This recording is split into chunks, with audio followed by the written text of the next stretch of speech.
Capítulo 2. La cadena.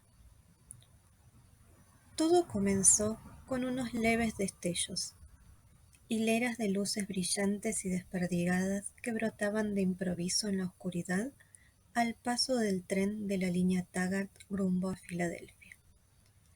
Parecían carecer de propósito en la desierta planicie, y sin embargo eran tan potentes que por fuerza debían tener alguna razón determinada. Los pasajeros las miraron indiferentes, sin curiosidad.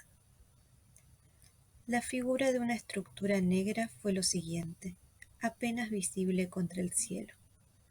Después, un gran edificio cercano a la vía, a oscuras, con los reflejos de las luces del tren corriendo veloces sobre el sólido cristal de sus paredes.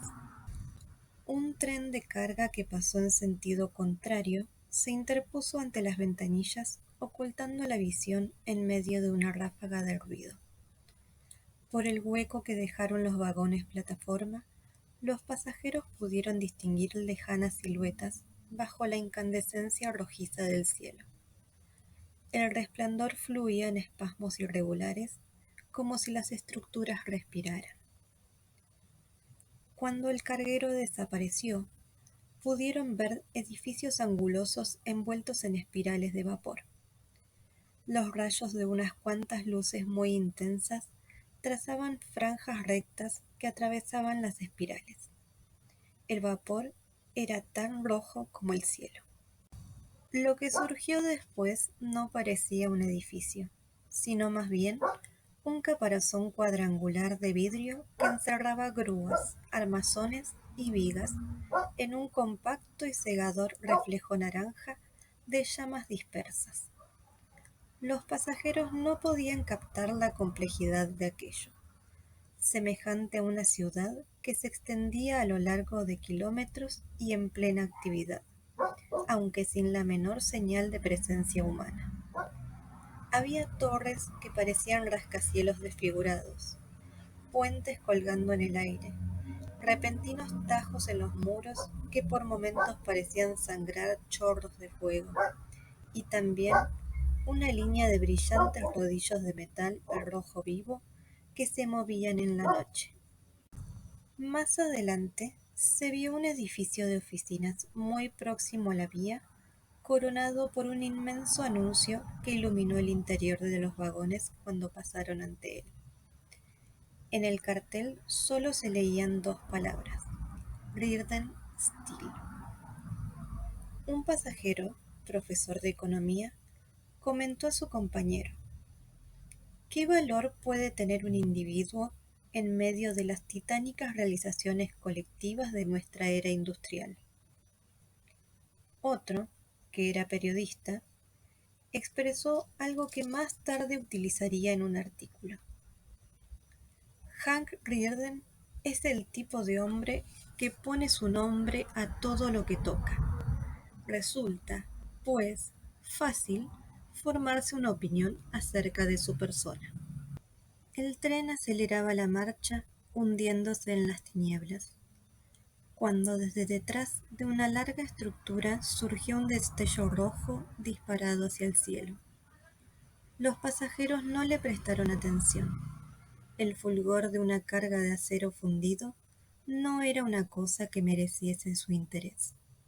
Sin embargo, aquel destello representaba el inicio del primer pedido de Metal Rearden que la empresa iba a atender. El primer chorro de metal líquido produjo sobre los obreros que estaban delante del orificio de salida el mismo efecto que el amanecer. La estrecha cinta derramada por el espacio tenía el color blanco y puro de la luz del sol. Negros torbellinos de vapor hirviente ascendían por el aire teñidos de un rojo violáceo, y surtidores de chispas se disparaban en espasmos regulares como surgiendo de arterias rotas. El aire parecía despedazarse, reflejando una erupción que no estaba allí. Manchones rojos se agitaban y estremecían en el espacio, como si no pudieran ser contenidos dentro de una estructura hecha por el hombre y quisieran consumir las columnas, las vigas, los puentes y las grúas situadas más arriba. Pero el metal líquido no tenía en sí un aspecto violento.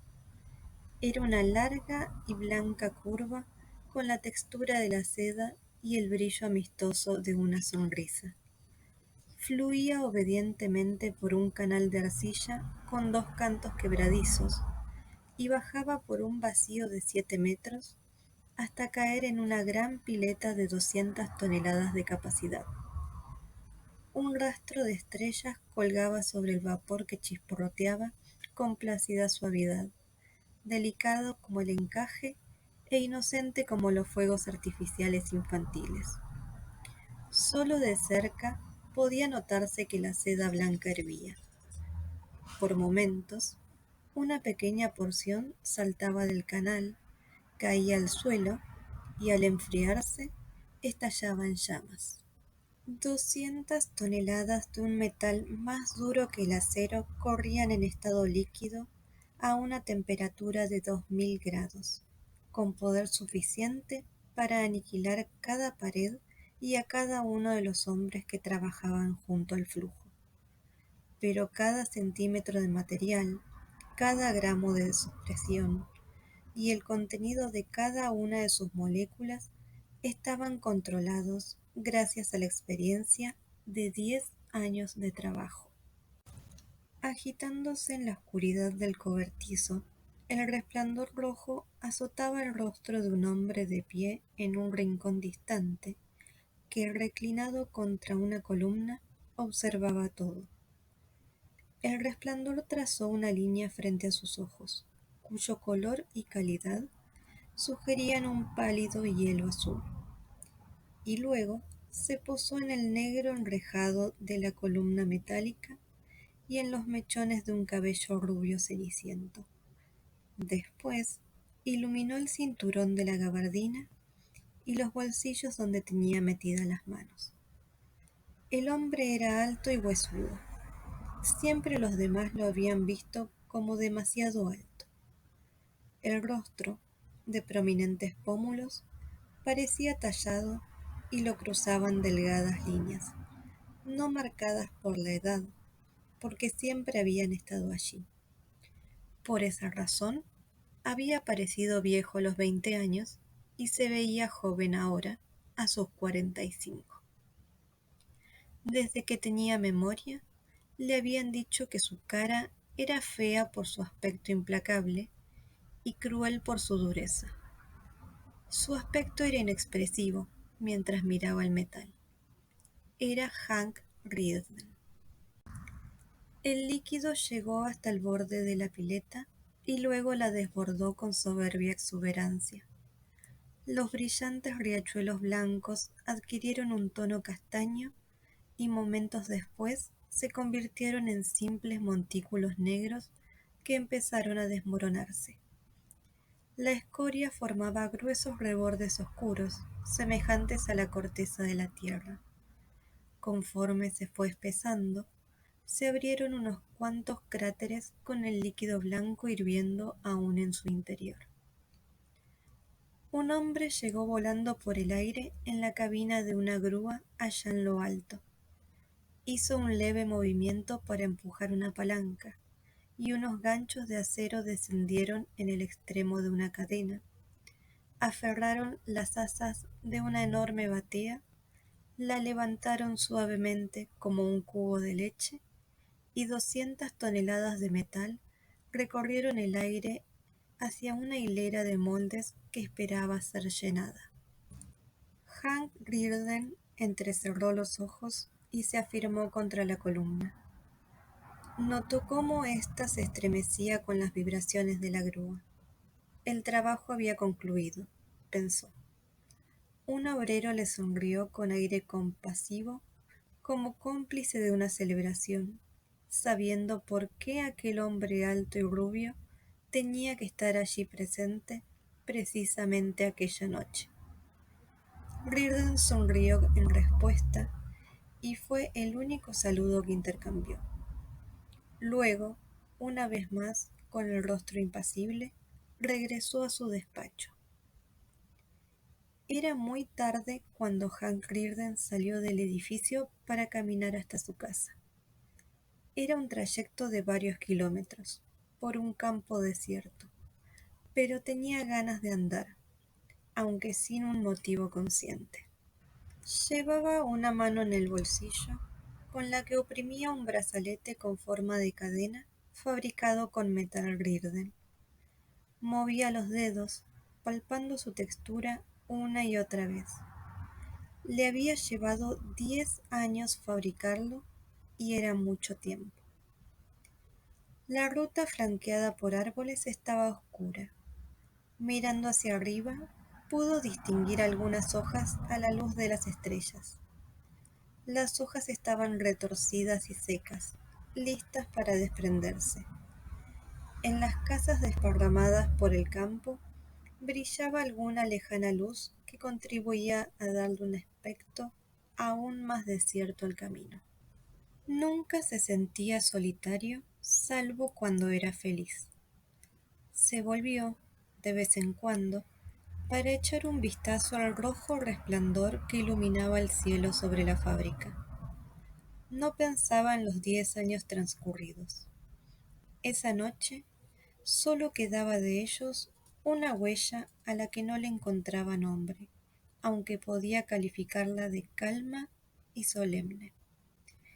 Era el resultado de una suma, cuyos componentes no era preciso examinar, pero las partes no recordadas estaban allí, en el sentimiento.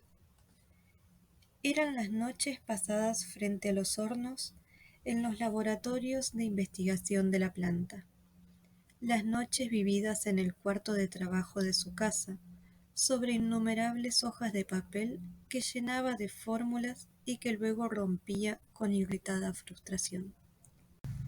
Los días en que los jóvenes científicos del pequeño equipo que él había seleccionado esperaban sus instrucciones como soldados listos para dar una batalla sin esperanzas, habiendo agotado su ingenio, pero aún voluntariosos y en silencio, a pesar de que la frase no pronunciada parecía pender en el aire. Señor Riordan, es imposible. Las comidas interrumpidas por un repentino y luminoso pensamiento, por una idea que era preciso probar enseguida, desarrollar durante varios meses y luego desechar como un fracaso más. Los momentos robados a reuniones, a proyectos, a los deberes propios del director de la mejor siderurgia del país, arrebatados casi con culpa, como si se tratara de un amor secreto. El pensamiento único e inamovible que durante 10 años llegó a dominar todo cuanto hizo y vio. Era el pensamiento fijo en su mente cuando miraba los edificios de la ciudad, los rieles del ferrocarril, las luces en la ventana de una granja distante, el cuchillo en las manos de una bella mujer que cortaba una fruta en un banquete. La idea de una aleación capaz de superar al acero, de un metal que fuera para el acero lo que éste había sido para el hierro. Los actos de autotortura, cuando había descartado una esperanza o una muestra sin permitirse reconocer que estaba cansado, sin darse tiempo para sentir, moviéndose siempre a través de decepciones estremecedoras. No es lo bastante bueno, todavía no es lo suficientemente bueno, y continuando sin más aliento que la convicción de que podía hacerse. Luego, el día en que lo lograron, el resultado fue llamado Metal Rearden.